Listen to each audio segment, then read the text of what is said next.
Welcome to another inspiring episode of Lights, Camera, Baby, brought to you by MamaMagic.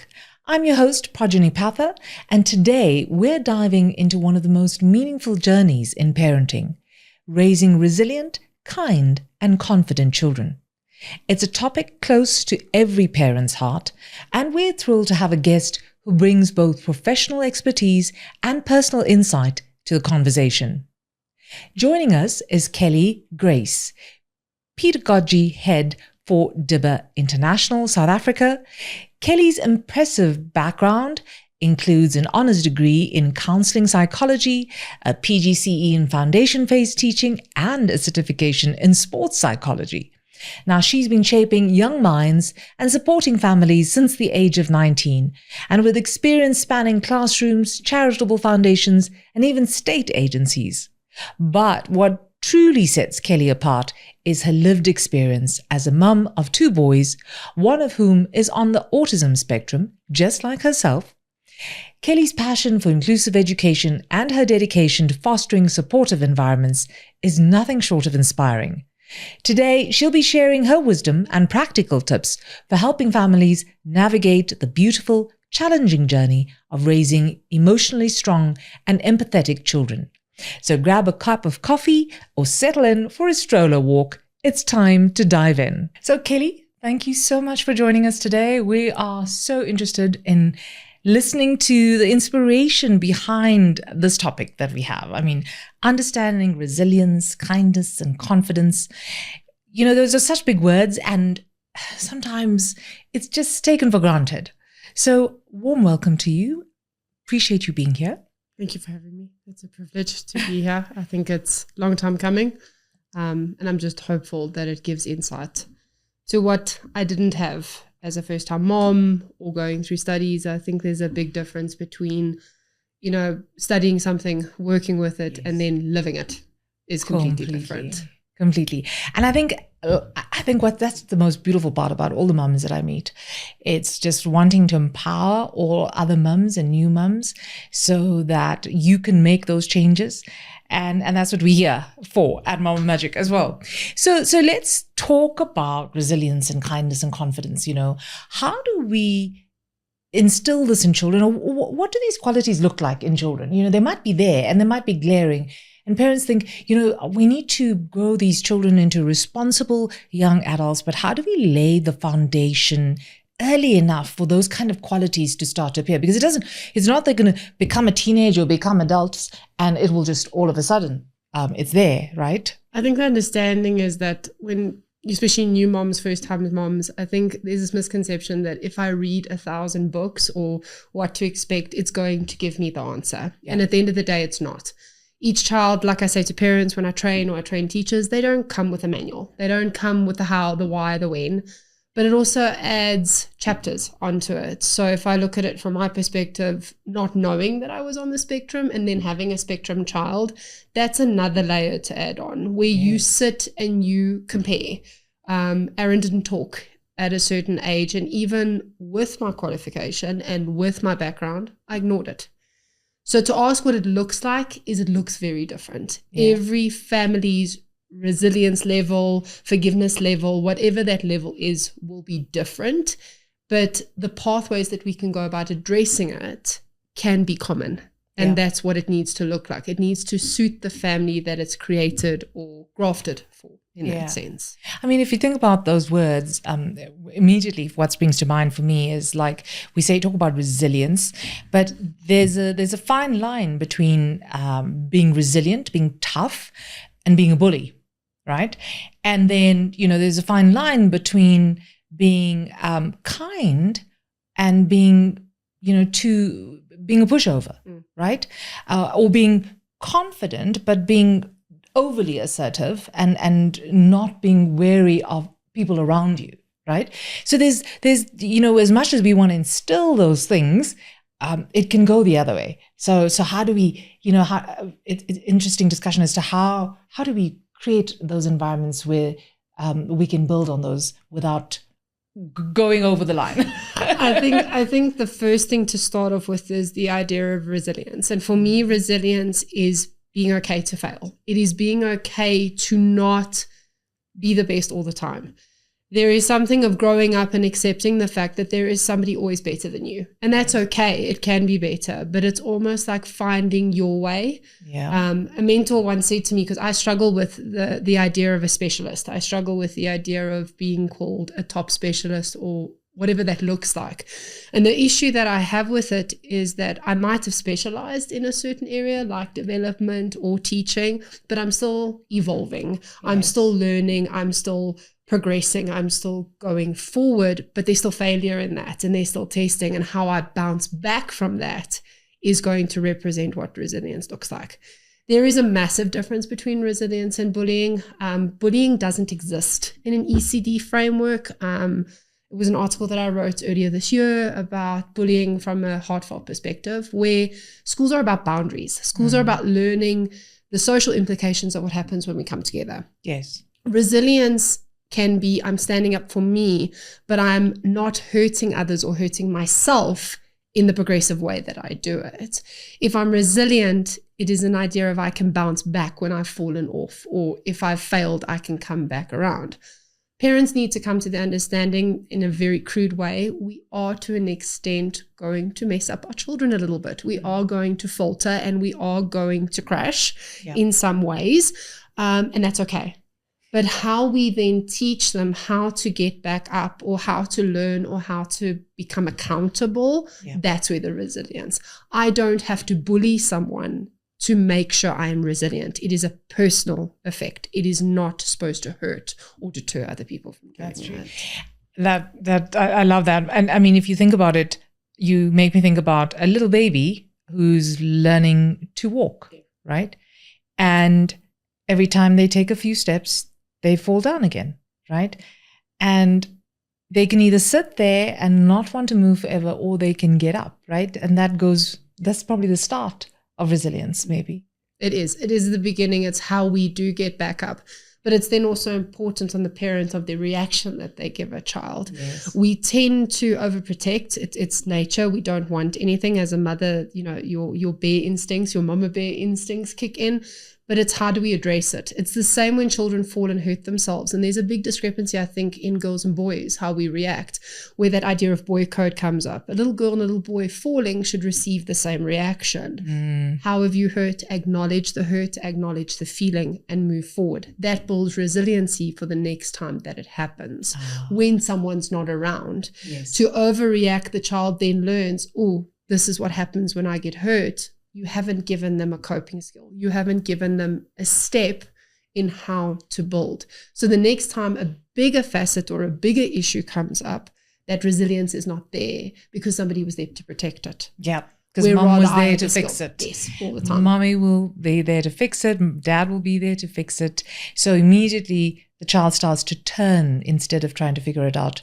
Or becomes complacent on, no, somebody else will be there. And then where do we build independency? Because I think resilience comes with independence, and it's something we foster specifically now with the Bella Bill coming into effect, with grade R becoming compulsory, with the hope that 4 to 5 will become compulsory. Where does that independence lie?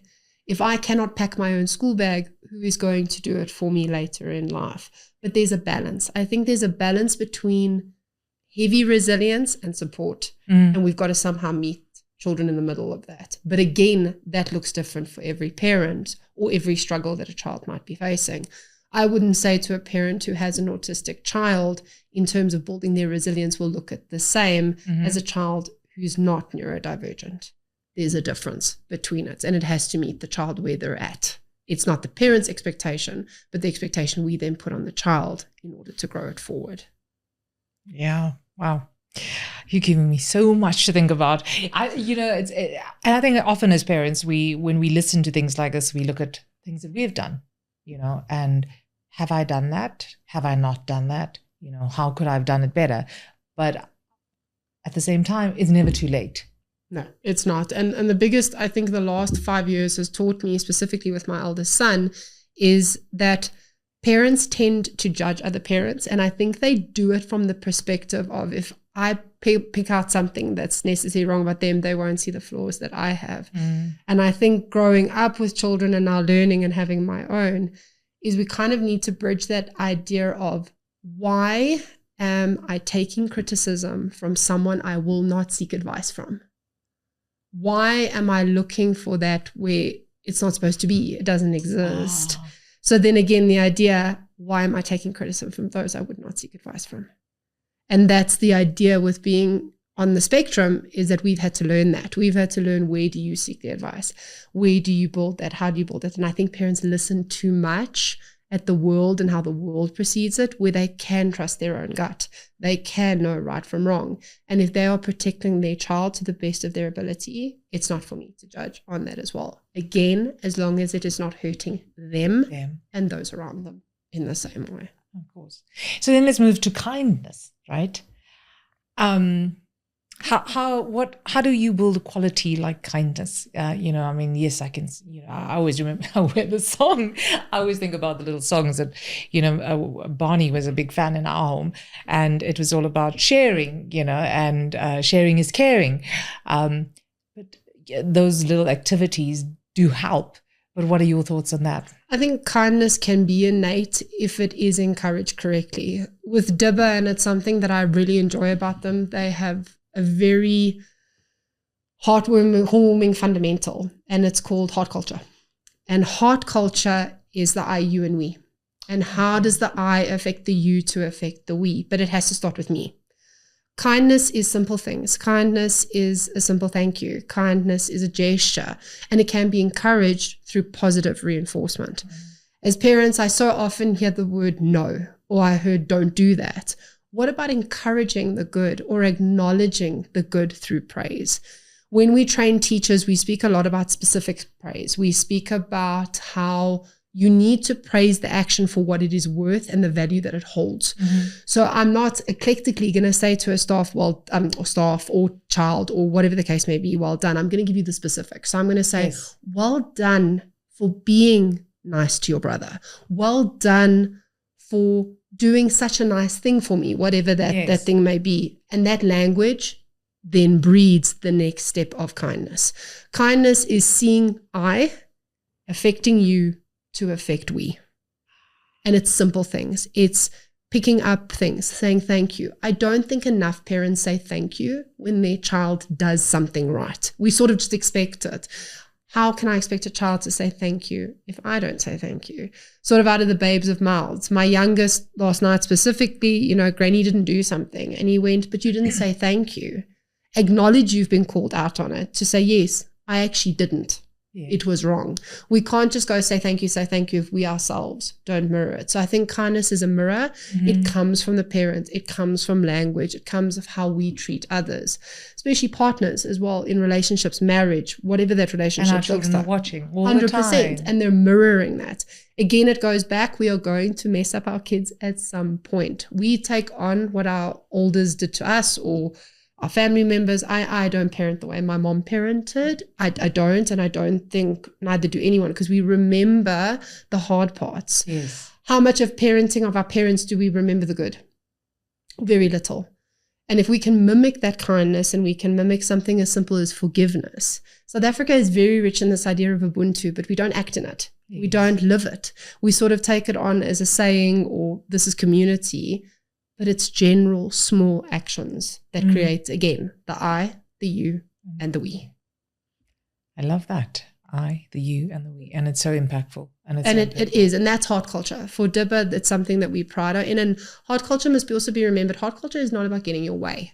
Heart culture is about being fair when times are hard. How would I address it? We also ride on which I have taken very much to heart in the articles that I've written, of we are building a child for the heart of the world. That is where I need to be.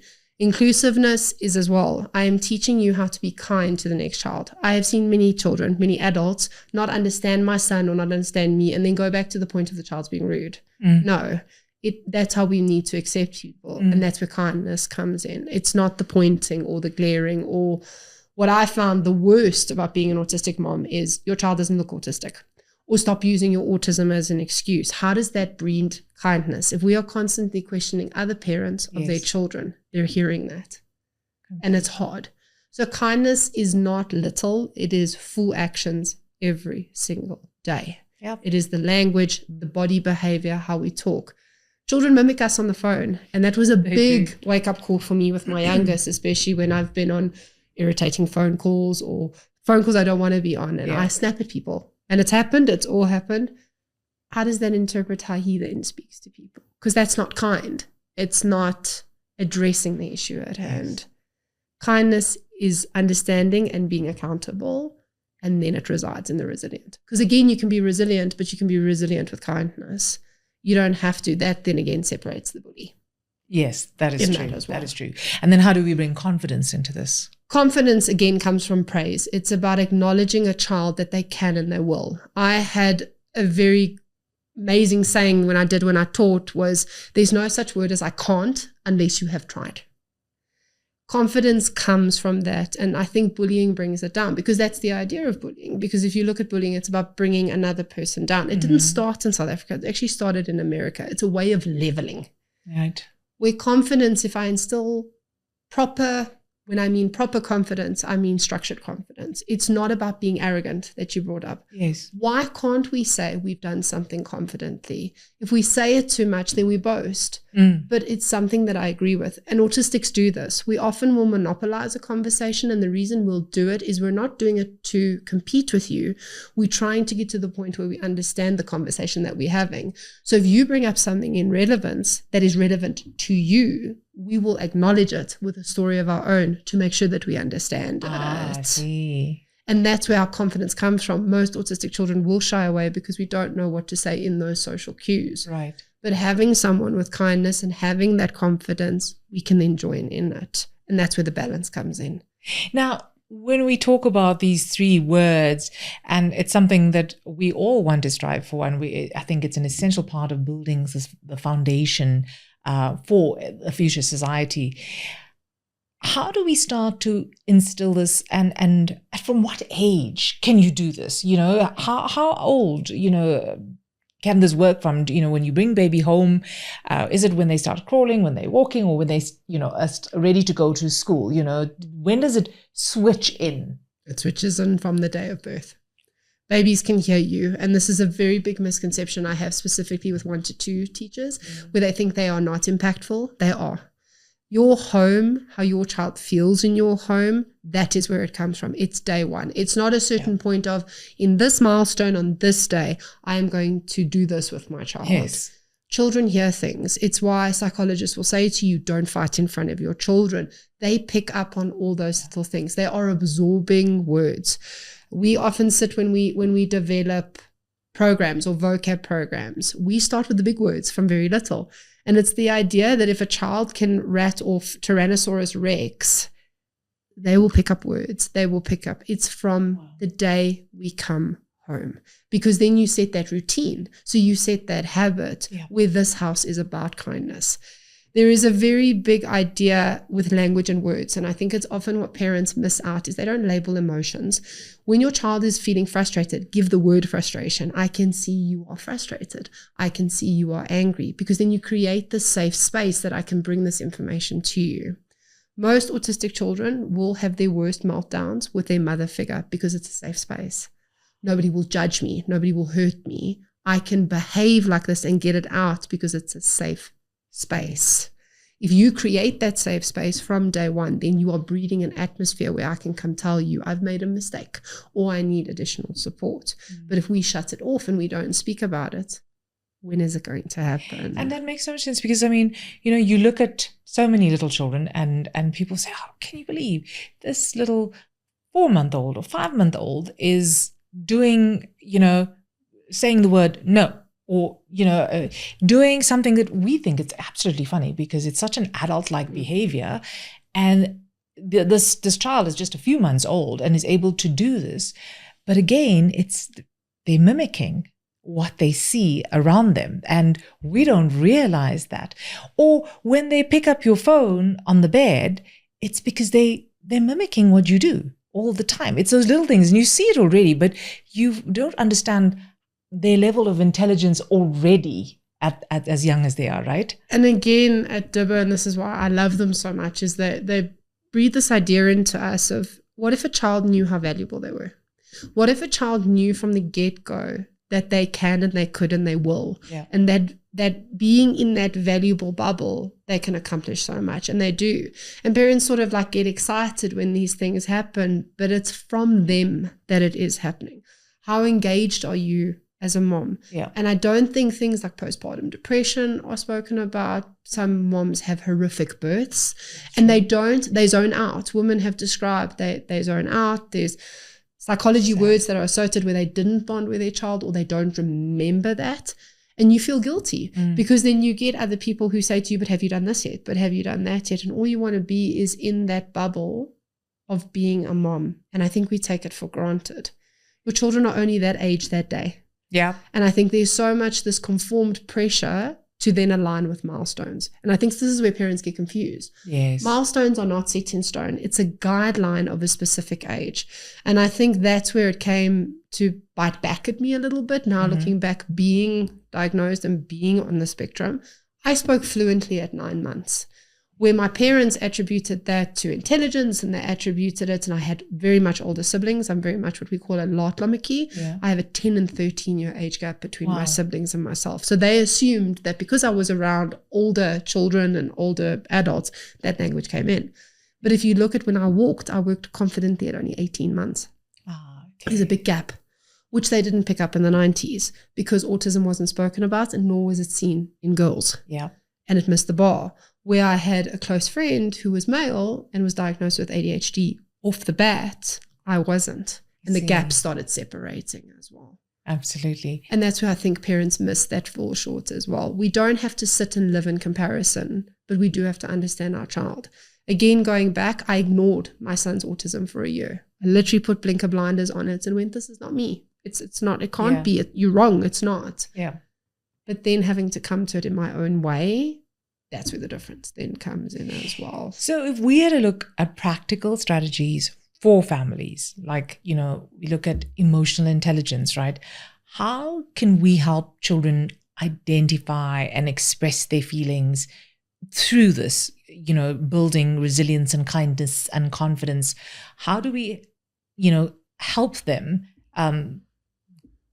build these, identify what are the words, what can parents physically do? I think the most important thing in that element is communication. And I think then reading comes into it, that bonding time of language and acknowledgement.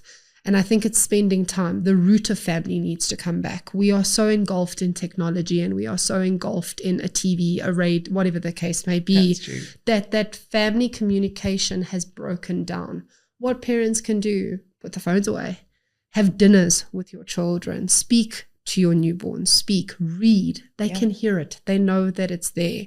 Practical is being involved. It is what we call in Dibber an engaged educator. Yeah. Be an engaged parent. Be with your children in those moments, but then understand that they need the space to find the independence. If a child finds interest in something that is not hurting them, allow them to play with it. Play in the mud with them, play in the sandpit with them, get dirty with them. I love children. I love watching children become dirty because I think it's the way of learning and we can learn alongside of them.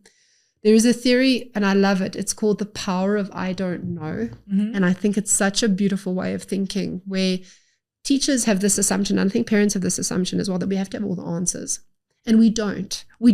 There's no such thing. But when you get asked that and you're so stumped to say, I don't know, as a parent feels like, I'm just letting down my child. No. Why can't I learn with you? Again, resilience. You're expecting your child to know everything. How is that fair? You are only a parent as long as your child has been alive. That's true. How can we not just learn with them? I have seen the greatest of teachers who have sat and taught outer space and have had a child stump them with a question, only to then say to the child, and she was brilliant in this, and she said, I don't know. Can I go find out and come back and tell you? Yeah. And the child went, yes, can I learn with you? Oh. There's a beautiful nature in it because then it gives the love of learning. Yes. You asked earlier, when do we start? From the beginning. Right. Let children choose. Let them have the option. What is a practical way to do it when our child is becoming appropriate, when 2 turning 3? Why are we not taking them into bookstores and allowing them to choose books that interest them? Why does it have to stem from the parent? Why must we get the same Dr. Seuss book or the same book that we read? Maybe there is differences, and acknowledge those differences in your children. Yes, there are many versions of you, but it's not your ego that you're building. It's their confidence that you're building. I like what you're saying there as well, because you're giving them a chance to say that we're not perfect, right? We don't need to always do this. And secondly, it's about saying it's okay to make mistakes. It's okay to say, I don't know. We dropped it. We didn't know. And then it's also okay to, because you feel safe, right? I mean, you're creating a safe space where you're saying, this is how kindness works in a safe space. But we must then also give them the acknowledgement that the world is hard. Oh. And I think that's what parents are scared to do. The world is frightening. It is not the world that it was 20 years ago. It's not the world that my parents have lived in with their children, but we need to build that resilience to say failure can happen. Yes. And we have to create what I love. There's an analogy called the circle of trust or a circle of attachment. How we attach to our kids and how we build that confidence and that trust in them is how they will then perceive the world. I have seen children's confidence break in the smallest of ways. Parents not picking up on time. You've broken that level of trust. I trusted you to be there, but you've given me reason not to trust it.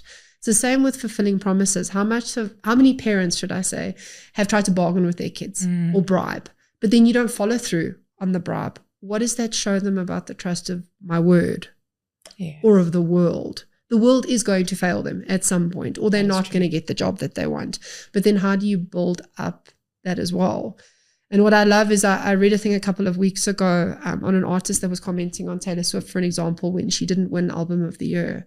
And there's a video that plays where she says, I have to try again harder next time. She takes on the accountability. I failed myself. Yep. I didn't say my music producer or those that wrote for me or those that helped. I failed. I need to do better. But then it's acknowledging that failure can be a safe space.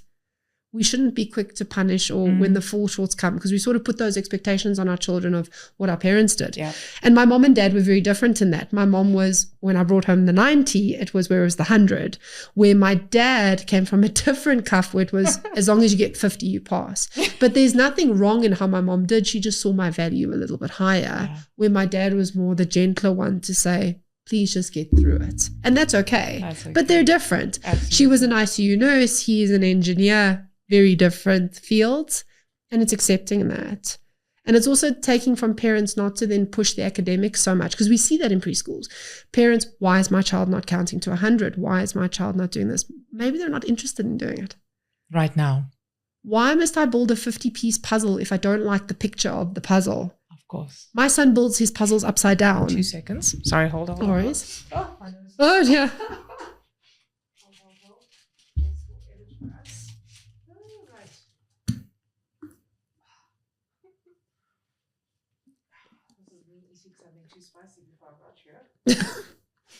Oh, dear.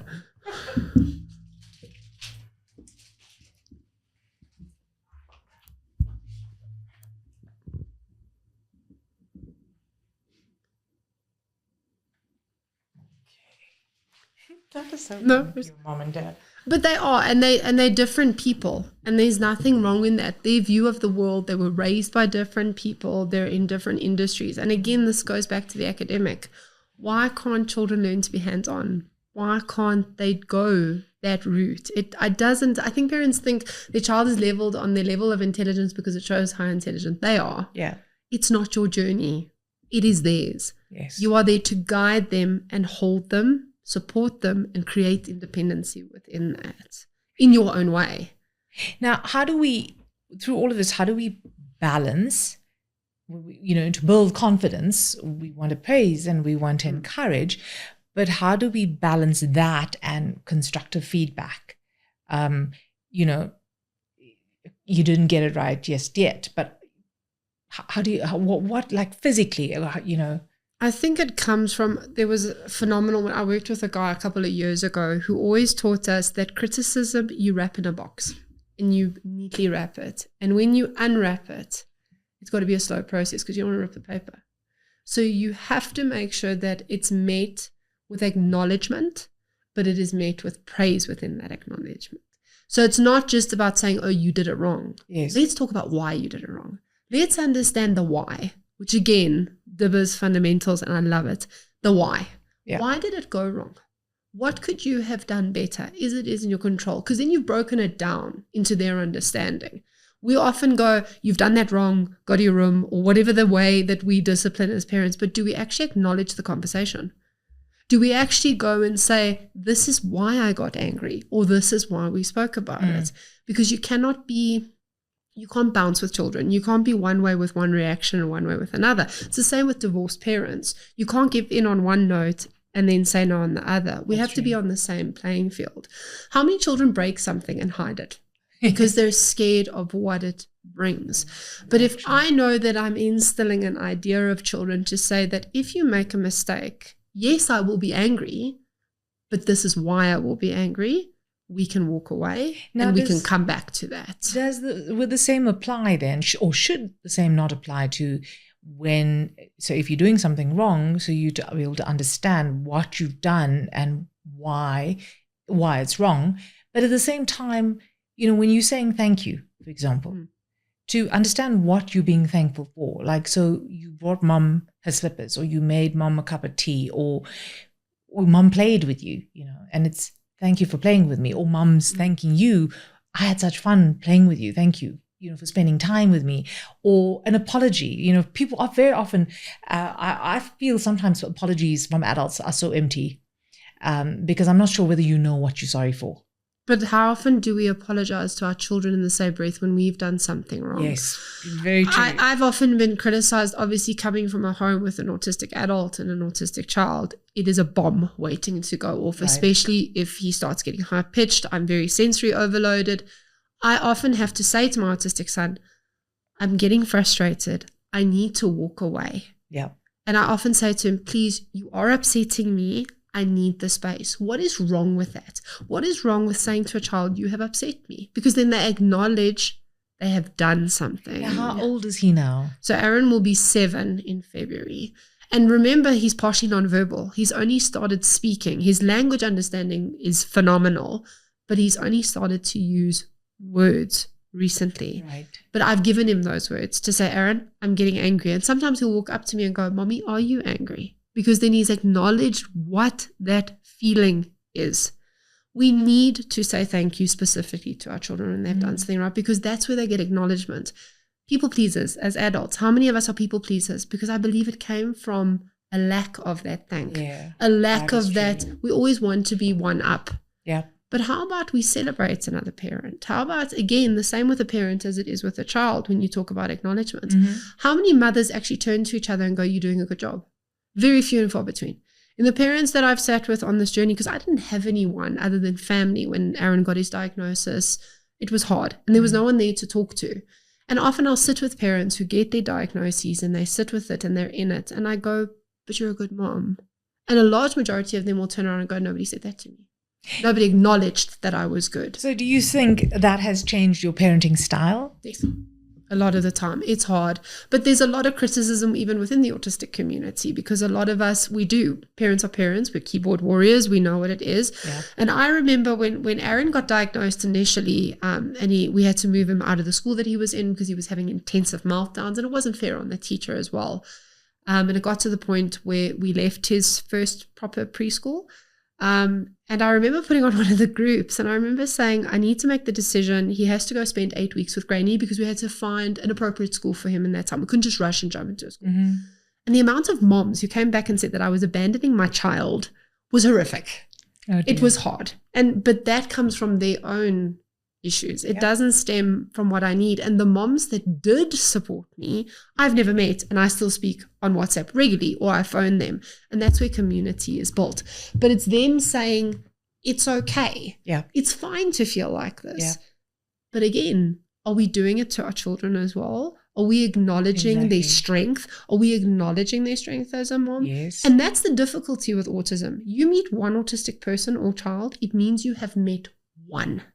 They are not the same, and a parent's difficulty is not my difficulty. I know a few parents who I've had the luxury of meeting and, seeing their children, and I often go, we are lucky.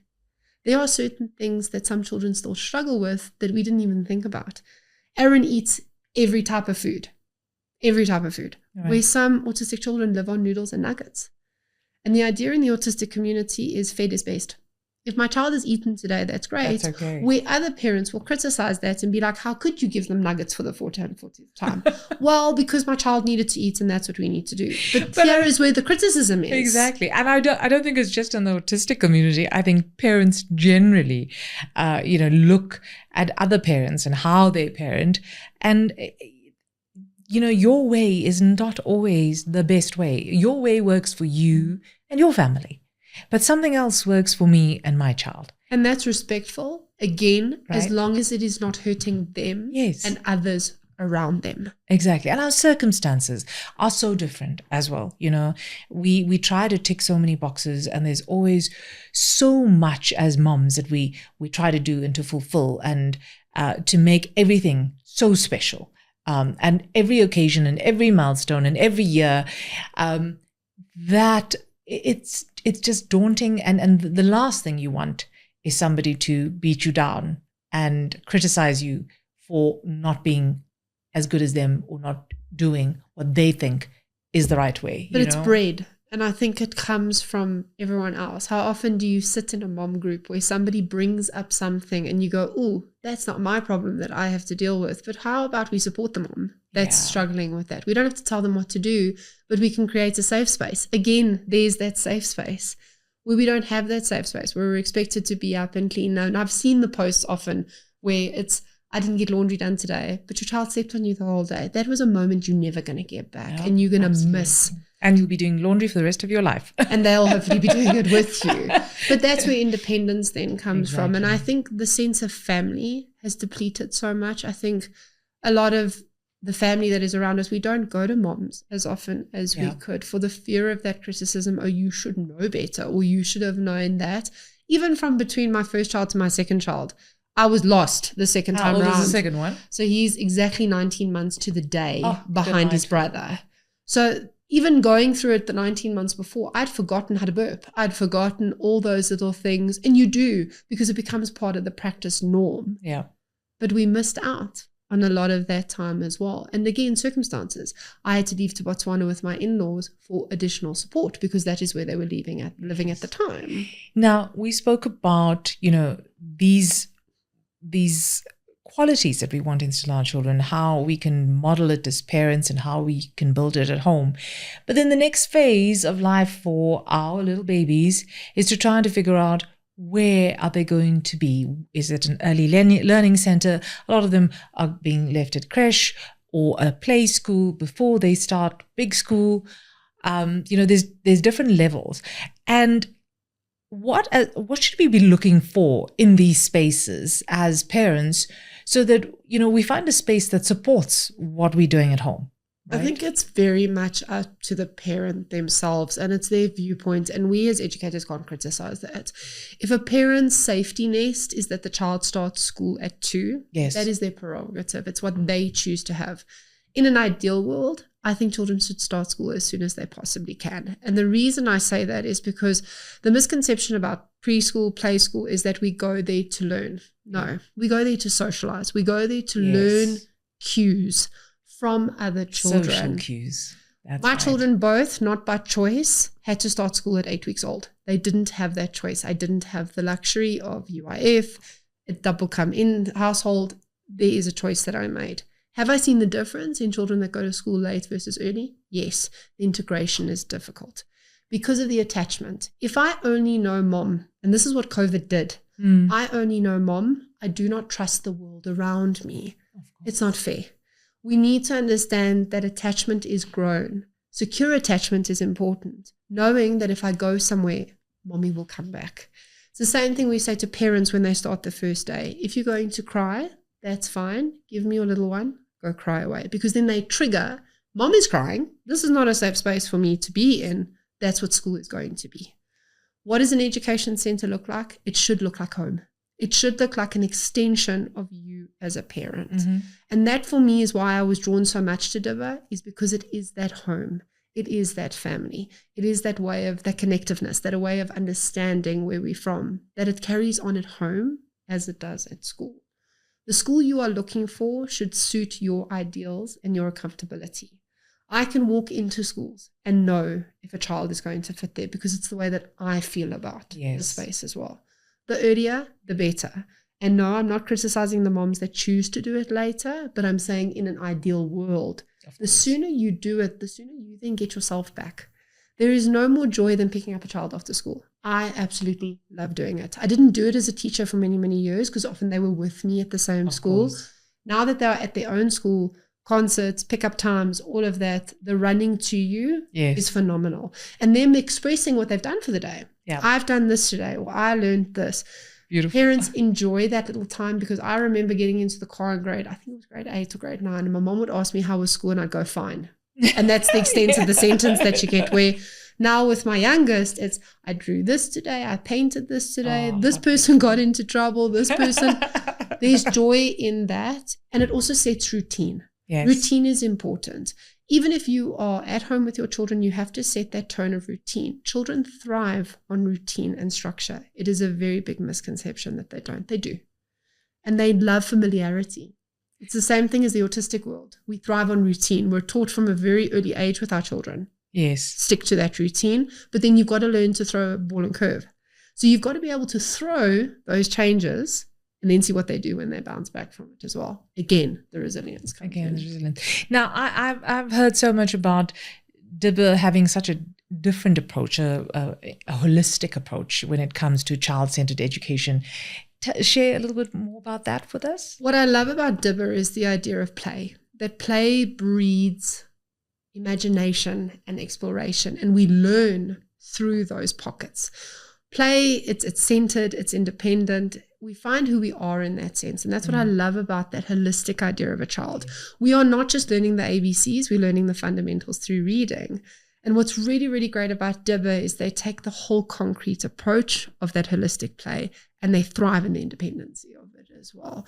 We call them zones, we call them interactive zones, and there are different ones for the different learning areas that we do. And a child is free to explore that in their own. It's guided by the teacher, but it's their interpretation of it. We've had plenty of children in our construction areas who they're supposed to be building houses in our mind, but they turned them into musical instruments. There's nothing wrong with that. It's their perception of it. A child sees different things, and that's the same with adulthood. How are we expected to walk out of high school and know exactly what we're going to do? Exactly. Is very limited. But with Dibber, it is a holistic approach. It is their imagination lit on fire.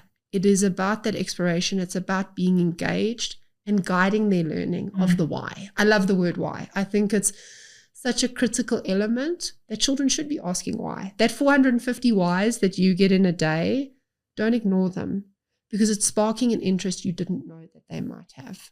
Absolutely. And it's letting them lead it. If they want a certain color or they want a certain thing, ask why. I don't think enough parents ask why. Yeah. And that's what Dibber does, is it asks the why and it gives them the direction through engaged educators to meet the child where they're at. And to give them more. There's no such thing, and this is why I have a little bit of an issue with CAPS every now and then, is it boxes children to say, you need to know this before you go to another age group. But what if I know more? Or what if I don't want to know more? What if my interest is art and I see beauty in art or I read the world in art? But some children see it as a math. Right. Where I like adding things. That's where imagination comes from. That's where we learn what we want to do our whole lives. If you had asked me 12 years ago that I would be with children, I would have laughed at you because I was petrified of them. I was absolutely petrified of children until I started all pairing a family of 5. They had 5 kids and I loved it. But if I hadn't found that interest and I hadn't explored it, then I wouldn't be here today. Yeah. And Dibber does that. They grow their teachers as well as they grow their children.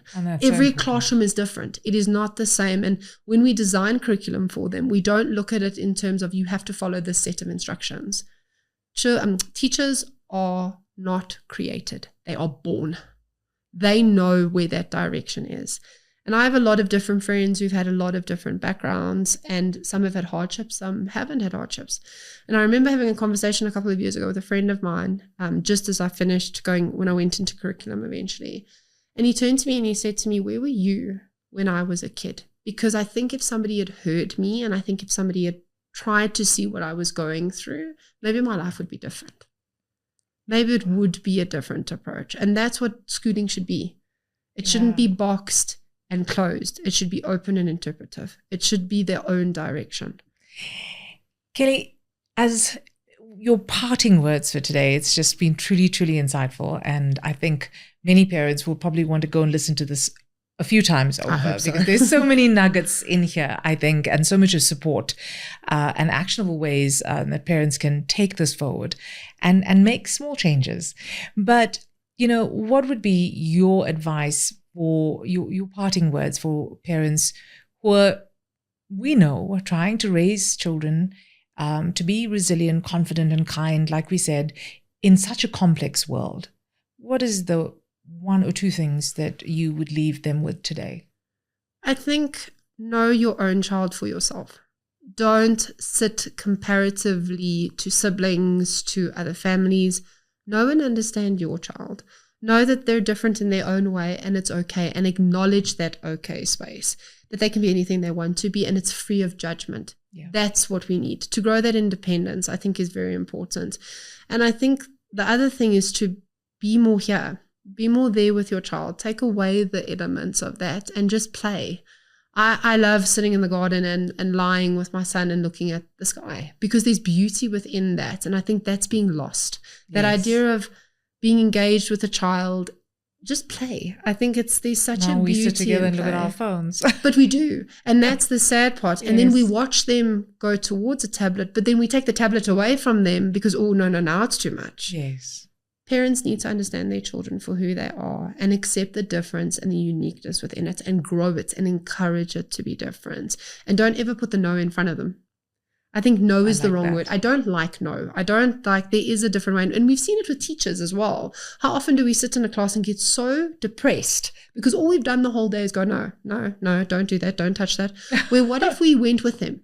And what if we learned something with them and we saw the beauty? And that for me is the special thing about being autistic. There's a lot of controversy within the autistic community of, do we label these children superheroes who have superpowers? I do see mine as a superpower because I see it as a different way to connect with children. It's a radar. It's there, and it's an understanding to see it. And there's beauty in that. There's privilege in that. Yeah. It's not something that's given freely. It's the same idea of if a child hands you a rock and it's a phone and it's ringing, answer it. Yeah. Engagement is important from the day of birth all the way through. But then my final thought is that give them independence into that. Allow the confidence to bloom. Give them the challenge. Again, it's not hurting them and it's not hurting others. Why is it wrong? Parenting is beautiful and it's a privilege, and some parents don't get that opportunity as well. True. With the issues that we face today in terms of fertility, in terms of that. Hold on to it, but hold on it loosely enough that it can grow. And that's the best thing I can do. And again, my last thought, do not take compliments or conflict or anything from those that you would not seek advice from. Yes. It's very important to know truly, that you do not need the criticism. But if you're going to someone that you know will give you the advice, and you don't always have to take it. That was the one thing I got told when I was a first-time mom is you can acknowledge it and let it go. Yeah. Thank you for telling me that. I'll consider it. But it doesn't mean you have to take it on. If it doesn't work for you, don't. It's as simple as that. You will protect your child in the way that you know how, in your own way. Yeah. And there'll be chapters added and things will be thrown off. But I think there's no such thing as the perfect child. There's no such thing as the perfect parent. But there is beauty in imperfection. And that's where parents need to grow from. Well, Kelly, thank you so very much for all the insights. It's truly, truly insightful. And like I said, I know I'm going to go back to this a few times. Your heartfelt wisdom really struck a chord with me, and I'm sure all our listeners alike. So thank you so much for being here today, and we wish you all the best. Thank you so, so much. I look forward to what this can bring and the support that it can bring to parents as well. And that was Kelly Grace sharing her incredible insights and heartfelt wisdom with us today. It's clear that raising resilient, kind, and confident children isn't about perfection. It's about presence, patience, and prioritizing connection. To our listeners, Remember that every child is unique, and so is every parenting journey. Whether it's through small daily actions or big intentional decisions, you have the power to shape a brighter future for your little ones. If you've enjoyed today's episode, be sure to subscribe and leave us a review. And don't forget to follow us on social media for more parenting tips and resources. Until next time, this is Projeni Pather reminding you to embrace the journey, celebrate the small victories, and most of all, enjoy the magic of parenting. Bye for now.